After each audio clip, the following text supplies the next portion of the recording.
اگر بخوام من به شما ورزشکارها درباره این حوادث اخیر یک جمع‌بندی ارائه بدم، اون جمع‌بندی، اون جمله کوتاه اینه که رژیم صهیونیستی در حادثه طوفان الاقصی ضربه فنی شد.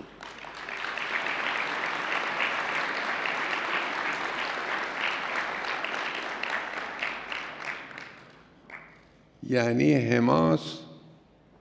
به عنوان یک گروه مبارز،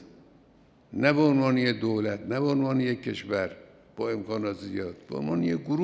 گروه مبارز توانست دولت غاصب صهیونیست رو با اون همه امکانات ضربه فنی کنه.